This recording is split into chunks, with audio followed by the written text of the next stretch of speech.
Hello दोस्तों। आर्थिक बातें की यूट्यूब चैनल में आपका बहुत बहुत स्वागत है। दोस्तों, इस चैनल पर हम लोग हमेशा फाइनेंस और स्टॉक मार्केट की बातें करते रहते हैं। तो आज आपके लिए एक बहुत ही बेहतरीन टॉपिक लेके आया हूं जिसका नाम है पिरामिडिंग स्ट्रेटजी।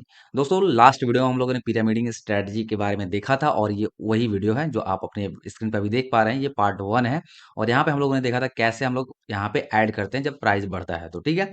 और इस वीडियो में हम लोग बात करने वाले हैं रिवर्स पिरामिडिंग के बारे में। तो रिवर्स पिरामिडिंग क्या होती है? तो ये मार्केट में, स्टॉक मार्केट में प्रॉफिट बुकिंग एक स्मार्ट स्ट्रैटेजी है।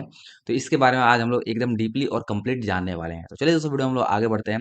दोस्तों, ये वीडियो बहुत इंटरेस्टिंग होने वाली है आपके लिए, तो इस वीडियो को आप लोग शुरू से लेकर लास्ट तक पूरे ध्यान से देखिएगा। दोस्तों, अगर आपने इस चैनल को अभी तक सब्सक्राइब नहीं किया है तो सब्सक्राइब बटन दबा के सब्सक्राइब जरूर कर लीजिएगा ताकि हमारे आने वाले अगली वीडियो का नोटिफिकेशन आपसे मिस ना हो। चलिए दोस्तों, वीडियो हम लोग आगे बढ़ते हैं। रिवर्स पिरामिडिंग क्या है?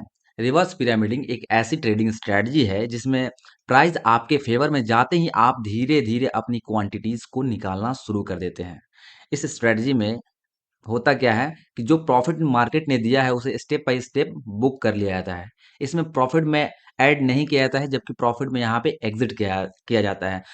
पिरामिडिंग स्ट्रेटजी पार्ट 1 में हम लोगों ने देखा था कैसे वहां पे हम लोग जैसे जैसे प्राइस बढ़ रहा है कैसे हम लोग वहां पे ऐड कर रहे हैं क्वांटिटी को, और इस वीडियो में हम लोग देख रहे हैं कि जैसे जैसे प्राइस बढ़ रहा है हम लोग कैसे एग्जिट कर रहे हैं। ठीक है।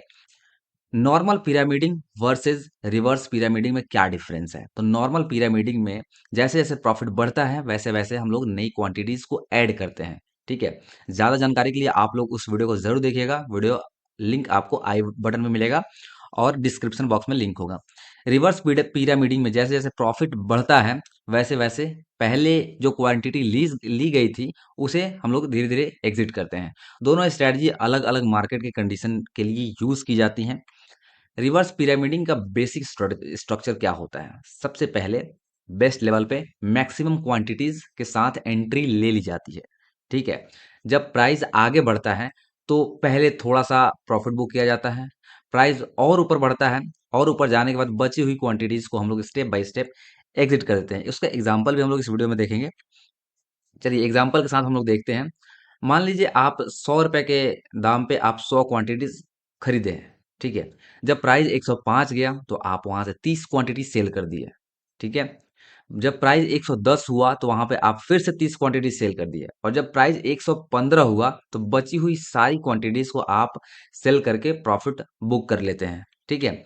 यहाँ पे सेल एग्जांपल मैं आपको बता दूं, ट्रेड का एक प्रैक्टिकल एग्जांपल है ये। मान लीजिए आपने 100 क्वांटिटीज 500 के प्राइस पर सेल किए हैं। ठीक है। जब प्राइस 480 आया तो आप 30 क्वांटिटीज बाय बैक कर लेते हो। ठीक है। जब प्राइस 460 आया तो और 30 क्वांटिटीज बाय बैक कर लेते हो। ठीक है। जब प्राइस 450 आया तो आप बची हुई सारी क्वांटिटीज बाय बैक कर लेते हो। ठीक है। ये होता है शॉर्ट। देखिए, रिवर्स पिरामिडिंग के इंपॉर्टेंस रूल।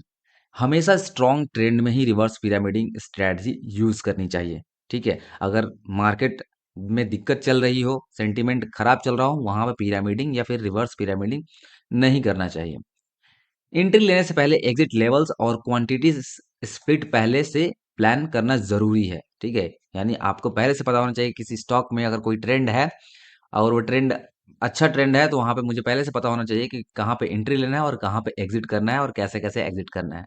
जैसे ही पहला प्रॉफिट बुक हो जाए स्टॉप लॉस को कॉस्ट टू कॉस्ट ऊपर करते जाइए, ट्रेल करते जाइए। जैसे कि मैंने आपको बताया ट्रेल कैसे करना है।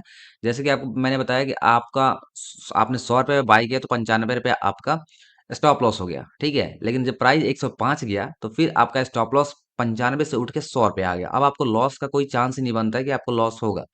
ठीक है। उसके बाद प्राइस गया 110 तो आपका स्टॉप लॉस 105 आ गया। उसके बाद प्राइस गया 115 तो फिर आपका स्टॉप लॉस आ गया 110। यानी कहीं से भी इस स्ट्रेटजी में लॉस का कोई चांस ही नहीं है अगर आप रूल्स फॉलो करके काम करते हैं तो। रिवर्स पिरामिडिंग के फायदे क्या हैं? इस स्ट्रेटजी में profit step by step book किया जाता है। ठीक है। जैसे जैसे क्वांटिटीज कम होती है वैसे वैसे रिस्क भी कम होते जाता है। जैसे कि देखिए, अगर आप धीरे धीरे क्वांटिटीज को बुक कर रहे हैं, उसके बाद से प्राइस अगर आपका टारगेट नहीं भी जा पाया और वहां से गिरने लगा तो आपको बहुत कम प्रॉफिट होगा, और आप वैसे भी तो आपका जो स्टॉप लॉस है वो ऊपर तो आ ही गया है, तो लॉस का तो चांस ही नहीं बनता। इमोशनल ट्रेडिंग जैसी जो प्रॉब्लम्स होती हैं उससे बचने में काफी मदद मिलता है इसमें। तो दोस्तों, ये था रिवर्स पिरामिडिंग का पूरा स्ट्रेटजी। पार्ट वन आप लोग जरूर देखिएगा, पार्ट टू देखने से पहले, या फिर आप लोग इसको देख चुके हैं तो पार्ट वन जरूर देखिएगा, बहुत इंपॉर्टेंट वीडियो है, ठीक है। दोस्तों मिलते हैं नेक्स्ट वीडियो में, तब तक के लिए बहुत बहुत धन्यवाद।